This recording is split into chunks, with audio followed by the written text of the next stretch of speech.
Hi there, folks, and welcome back. And today we're going to talk a little bit about packaging in terms of shave gear and why I feel it's important in terms of soaps and aftershaves. And this is just my opinion, and people will disagree. Now, there are camps out there in shavedom, and some people don't give a hoot about packaging. They say you don't shave with the package, and they're correct. And some people, like me, do. I feel like the way a product is packaged really sets the tone for experience. So if I grab a nice package, it sort of sets that tone for a good experience. If it looks nice, if it feels nice, if it feels robust, to me, it just gives me that little bit of positive energy. You know, just, okay, this is a nice product. It's a nice reflection of the artisan soap maker or what have you. If it's a crappy package, if it looks amateur, it sets the tone for an amateur experience. The product in there may be a knockout, but your first impression is going to be, I don't know about this. And that goes across the board in almost everything. Look, I'm a heavier guy. Some people will draw conclusions based on that. He's lazy, he doesn't care, he's a slob. None of that's true. However, naturally, people are going to make those assessments. And that's just the way life is. The same can be said of these shaving soaps. You can have a great product and crappy beat-up packaging, and it just doesn't set a good tone, and some people will draw conclusions from that. Now, I want to give you an example of some changes of packaging. This, for example, is an old RazoRock package. It was in sort of an odd plastic tin. They used to call it the UFO tin, and here's a new one. Notice the label there pops nicely, and the best part, these soaps stack. Now, so when you get these new RazoRock soaps, they stack nicely and stay firmly in place, and to me, that's a nice little touch that really helps. A lot of us have mini soaps, and that sort of locking mechanism is just a nice touch, and it shows that Joe from RazoRock is thinking about his customers. He's thinking about his product, and little things like that with me go a long way. Others don't care at all. That's understandable. Let me give you another example.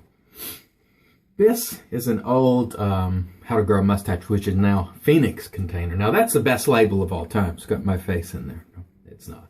But anyway, this tin, I never liked it. And the reason I didn't like it was because when you set other soaps on it, this gets scratched up. Now, I take care and I put stuff in between mine so they don't get scratched up, but I don't like having to do that. You'll notice in many people's shave of the days, you'll see these old containers like this that are all scratched up, and sometimes you can barely make out the product. That's just not good, in my opinion.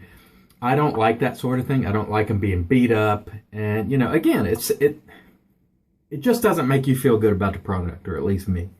Now, here's a new version of Phoenix, and what I like about this one is they're using a heavier gauge metal with a screw top. That's a nice touch. Again, thinking about your product, thinking about your customers. Now, even better, I like this one, which is plastic. And the reason I like plastic, I know sometimes it doesn't look as elegant, but it's more durable. It doesn't tend to get beat up. And I know I can drop this thing. It's not going to get dented and most likely damaged. It can suffer abuse by the hands of the postal people, and it's going to arrive 9 times out of 10 to my destination unharmed. Same can't be said for tins. So whenever we get into these debates and people say, oh, I don't give a hoot about packaging, well, it's natural that you do, and there are reasons that places have scratch and dent. People don't want to pay retail prices for scratch and dent products. So when a product arrives to me and it's dented, most of the time I won't say anything just because I just don't want to create any trouble. And you know, I can maybe move it around so it doesn't show up in a photo or something. But truth be told, I don't like it. I want my product to be received like a retail product that would be on display on a shelf. Nobody likes to put dented up goods on a shelf unless it's a scratch and dent shelf. So what I'm saying here is, if you're going to sell me a scratch and dent product, then sell it to me at a scratch and dent price. Now, I realize a lot of times the post office will bang these things up and you can't help it. But I think, you know, these are things that should be taken into consideration. So if you can use plastic and you like it, use it. If you can't and you want to use a tin, if a customer receives one that's banged up, offer to replace the lid or the can if they ask for it. And most artisans, I believe, would do that. I've only ever asked Douglas one time, and he of course, sent me one. I've had them send me labels and stuff. Why? Because I don't want to put a soap that somebody's went to a lot of effort to make on display in a Shave of the Day photo, looking hokey, looking all beat up. It just doesn't display the product the way it was intended. And I could use an example like making your bed. When you make your bed in the morning and you go up at night and that bed is made and you just pull down the sheets and get it, it sets the tone for a good experience. If it's all over the place, you got to straighten out the sheet. I mean, it's just effort that you don't want to go to, and it just doesn't feel right. Now, maybe this is some military service coming back, and maybe I just like orderly and neat things, but this is just the way I feel about packaging. It does matter. If it didn't matter, nothing would come in boxes. Nobody would care. When you went and got that iPhone, it would come in a minimal, box.